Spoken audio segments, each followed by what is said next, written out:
Assalamualaikum warahmatullahi wabarakatuh. Hai bunda-bunda semuanya, bagaimana kabarnya hari ini? Semoga tetap semangat ya bun beraktivitasnya. Saya doakan semoga bunda-bunda teman-teman semuanya selalu dalam keadaan sehat bahagia bersama keluarga tercinta, dimudahkan rezekinya dan dimudahkan segala urusannya. Amin ya robbal alamin. Alhamdulillah, saya kembali share lagi ya bun tentang kegiatan saya sebagai seorang ibu rumah tangga.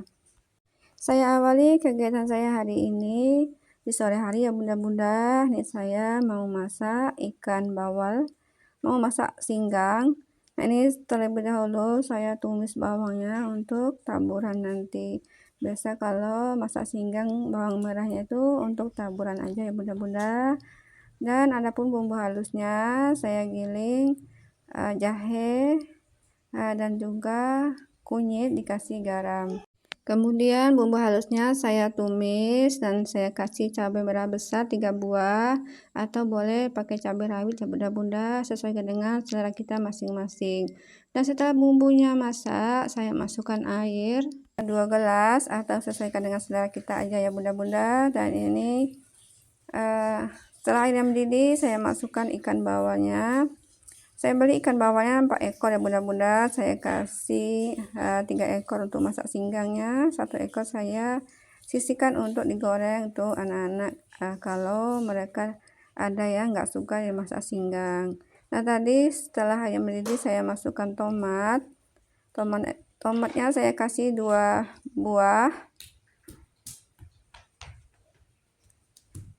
Kalau masak singgang seperti ini bunda-bunda, ditumis bumbunya bawang jahe, kunyit, atau boleh juga jahe atau kunyitnya itu hanya diiris aja. Tapi kalau mau lebih terasa bumbunya, lebih terasa aromatiknya, sebaiknya digiling halus. Nah tadi setelah ayam mendidih, saya masukkan lagi atau tambahkan cuka ya bunda-bunda untuk dapat berkahnya. Dan juga saya kasih gula sedikit. Terkadang kalau orang di sini kalau masak singgang dikasih bukan daun kemangi ya bunda-bunda, daun ruko-ruko namanya. Tapi kebetulan saya tidak ada dan juga tidak dijual, jarang sekali di sini dijual, paling orang nanam gitu. Nah ini alhamdulillah sudah masak ya bunda-bunda. Ikan singgangnya dan juga ikan gorengnya ini saya masak sore ini untuk besok ya bunda-bunda, karena untuk siang dan sore ini saya sudah masak. Dan juga berhubung ikannya tidak bisa saya simpan di kulkas karena kulkasnya nggak hidup, jadi saya masak aja di sore harinya, besok pagi tinggal hangatkan aja. Lanjut saya cuci piring ya bunda-bunda. Nah sambil cuci piring saya mau sharing sedikit ya bunda-bunda tentang masalah kehidupan, paling tepatnya itu masalah rezeki ya bunda-bunda. Tentu banyak orang mencari uang itu tapi lupa rezeki itu nggak selalunya tentang bagaimana kita bekerja keras supaya bisa mendapatkan rezeki, tapi terkadang justru rezeki itu bisa mengalir lewat kebiasaan kecil kita sehari-hari ya bunda-bunda. Adapun kebiasaan kecil yang bisa kita lakukan, yang pertama adalah mengucapkan alhamdulillah. Selesai kerja kita ucapkan alhamdulillah, terima kasih ya Allah sudah memberikan kekuatan kepada hamba sehingga bisa bekerja. Alhamdulillah, terima kasih ya Allah sudah diberikan kemudahan sehingga bisa menyelesaikan pekerjaan hari ini. Bahkan ada orang yang biasa memberikan ucapan alhamdulillah ini setiap subuh sebanyak 300 kali sehingga Allah memberikan jalan kemudahan rezekinya. Yang kedua adalah bersyukur. Terkadang bersyukur ini sering dilalaikan ya bunda-bunda. Kita terkadang tidak sadar kalau kita itu diberi rezeki yang melimpah. Seperti kita setiap hari bisa tersenyum, bisa bernafas.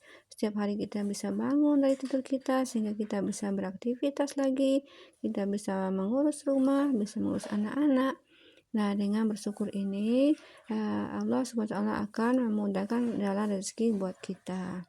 Sebagaimana yang dikatakan oleh Allah Subhanahu wa Ta'ala dalam Al-Quran, "Bersyukurlah kamu kepadaku, niscaya aku akan menambah nikmatku kepadamu." Yang ketiga adalah beberes ya bunda-bunda. Beberes ini kelihatannya tuh sepele ya, tapi dengan rumah kita yang bersih, rumah kita yang rapi, nah, malaikat pembawa rezeki itu akan senang masuki rumah kita.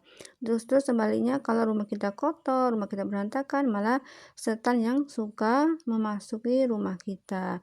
Jadi kita harus semangat lagi bersih-bersih rumah kita harus semangat lagi merapikan rumah-rumah kita, sehingga rezeki kita akan mudah masuk.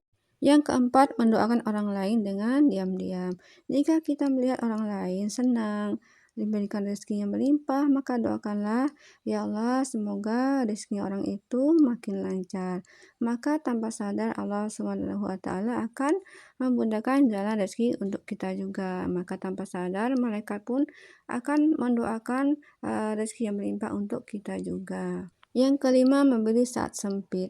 Sedekah itu bukan tunggu kaya, tapi justru saat kita berani memberi di tengah kekurangan. Nah, contohnya seperti kita sedang parkir Honda, maka ketika kita mengambil kembali Honda kita, maka berikanlah lebih kepada tukang parkir tersebut.